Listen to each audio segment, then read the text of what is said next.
ETF index mutual funds నేర్చుకుని stock మార్కెట్లో రాణించాలనుకుంటున్నారా? వెంటనే ఈ నెంబర్కి కాల్ చేయండి.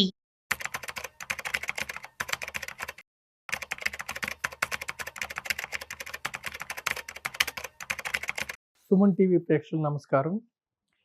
మనం ఈ ఎపిసోడ్లో ఇప్పుడు మనం మనీని ఏ విధంగా ఖర్చు పెట్టాలి, ఏ విధంగా ఖర్చు పెట్టకూడదు చూద్దాం.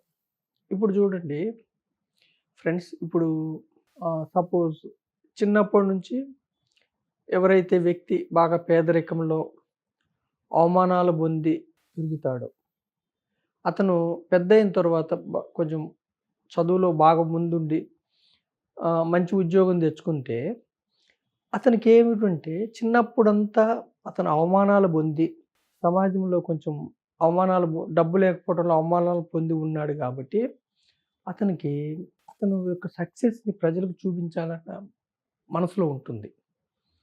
అంటే ఒక మంచి కారు కొనుక్కొని, ఒక మంచి ఇల్లు కొనుక్కొని అతని యొక్క సక్సెస్ని ఆర్థికంగా సక్సెస్ అయ్యాను నేను అని చూపించాలని ఉంటుంది. అలాగే అతని పిల్లలను కూడా మంచి కాస్ట్లీ ఎక్కువ ఫీజు ఉన్న ఇంటర్నేషనల్ స్కూల్స్లో వేయటం, లేదంటే ఒక పాప కానీ బాబుకి కానీ వెంటనే కారుల్లో ఇంటికి తీసుకురావటం. అంటే ఎప్పుడైతే చిన్నప్పుడు బాగా అవమానాలకు గురవుతారో వాళ్ళు ప్రజలకి గొప్పవాడిగా చూపించుకోవాలని తృష్ణ ఉంటుంది.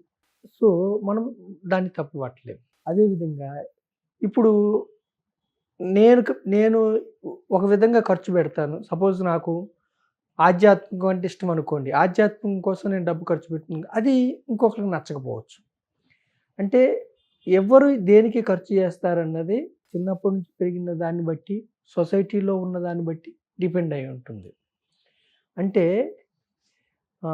నేను చేసేది నాకు మంచి అవ్వచ్చు, వేరే వాళ్ళకి అది వెరితనంగా ఉండొచ్చు. కొంతమంది ఏం చేస్తారు, రెస్టారెంట్లకి ఎక్కువ వెళ్ళటం, ఎంజాయ్మెంట్కి ఎక్కువ ప్రిఫరెన్స్ ఇస్తారు. కొంతమంది ఏం చేస్తారు, ఇన్వెస్ట్మెంట్కి, సేవింగ్స్కి ఎక్కువ ప్రిఫరెన్స్ ఇస్తారు. సో ఇక్కడ మనం ఏం చెప్తున్నామంటే స్పెండింగ్ ఎలా చేసుకోవాలన్నది వాళ్ళ యొక్క చిన్నప్పటి నుంచి పెరిగిన దాన్ని బట్టి, వాళ్ళ చుట్టుపక్కల సొసైటీని బట్టి ఎలా ఖర్చు పెట్టాలన్నది ఆధారపడి ఉంటుంది. మనం జడ్జి చేయలేం. సో మనం ఏం చెప్తున్నామంటే డబ్బుని ఏం చేయాలంటే డబ్బు వలన మీకు హ్యాపీనెస్ రావాలి, డబ్బు వల్ల మీ లైఫ్ బెటర్ లైఫ్ కావాలి. అంటే మీరు డబ్బును శాసించే స్థితిలో ఉండాలి, కానీ డబ్బు మిమ్మల్ని శాసించే స్థితిలో ఉండకూడదు. కొంతమంది చూడండి మిక్కిలి డబ్బు ఉంటుంది, ఉద్యోగాల్లో కానీ బిజినెస్లో కానీ బాగా సక్సెస్ ఉంటారు. కొంతమంది పెద్ద పెద్ద పోస్టుల్లో ఉండి కూడా బాగా డబ్బు సంపాదించి కూడా, తరానికి సరిపడే డబ్బు సంపాదించి కూడా ఇంకా డబ్బు కనుక పరిగెడుతూ ఉంటారు. ఎందుకు పరిగెడుతూ ఉంటారంటే వాళ్ళకే అర్థం కాదు. అలా పరిగెట్టి లంచాలు తీసుకొని, తృష్ణ తీరిక లంచాలు తీసుకొని దొరికిపోయి ఏసీబీ రైడ్స్లో, సిబిఐ రైడ్స్లో దొరికిపోయి పేపర్లో పడి జైలు జీవితం గడుపుతున్నారు. అంటే అక్కడ ఏమవుతుంది, డబ్బు వీళ్ళనే శాసిస్తుంది. ఉన్న డబ్బుని జీవితంలో సక్రమంగా వీళ్ళు ఎంజాయ్ చేయట్లా. అంటే ఇదంతా సైకాలజీ మీద, డబ్బుని ఎలా వాడుకోవాలని సైకాలజీ మీద ఆధారపడు. ఎప్పుడు కూడా కొంతమంది చూడండి వాళ్ళకి చాలా తక్కువ అమౌంట్ ఉంటుంది డబ్బు, కానీ పరపతి చాలా ఉంటుంది సమాజంలో. అంటే వాళ్ళు ఒక అవసరానికి ఎవరికైనా హెల్ప్ చేయాలని ఒక డబ్బు అడిగారా ఎవరినన్నా వెంటనే పుడుతుంది. బ్యాంకులకి వెళ్ళి అడిగారా క్రెడిట్ స్కోర్ బాగుంటుంది, సిబిల్ స్కోర్. పరపతి కొంతమందికి లిమిటెడ్ డబ్బు ఉంటుంది కానీ చాలా గౌరవం ఉంటుంది. కొంతమందికి అన్లిమిటెడ్ డబ్బు ఉంటుంది, దాన్ని ఎలా వాడుకోవాలో తెలియదు, విలువ పోగొట్టుకుంటూ ఉంటారు. అంటే డబ్బుని ఎలా యూజ్ చేసుకోవాలంటే మన జీవన ప్రమాణాన్ని పెంచే విధంగా, లైఫ్ స్టైల్ ముందుకెళ్ళే విధంగా యూజ్ చేసుకోవాలి. మన డబ్బుని ఎదుటి వాళ్ళు విచ్చలవిడిగా ఖర్చు పెట్టడం వల్ల ఎదుటి వాళ్ళు నాకు గుర్తింపు ఇస్తారు అన్న విధంగా యూజ్ చేసుకోకూడదు. సో ఇక్కడ మనం ఏం చెప్తున్నామంటే ఎవరు ఏ విధంగా ఖర్చు చేస్తారనేది వాళ్ళ చిన్నతనం నుంచి పెరిగిన కల్చర్ని బట్టి, వాళ్ళ సొసైటీని బట్టి ఆధారపడి ఉంటుంది. అయితే రేపటి కోసం, భవిష్యత్తు కోసం మీరు కొంత ఇన్వెస్ట్ చేసుకుంటూ ఉంటే భవిష్యత్తు కోసం మీ లైఫ్ తర్వాత, అంటే బాగా డబ్బు వచ్చినప్పుడు విచ్చలవిడిగా ఖర్చు పెట్టి విచ్చలవిడిగా అంటే అది మీ దృష్టితో చూస్తే కరెక్టే. ఎవరి దృష్టితో చూస్తే కొంతమందికి గుర్రపు పందాలు ఇష్టం అనుకోండి.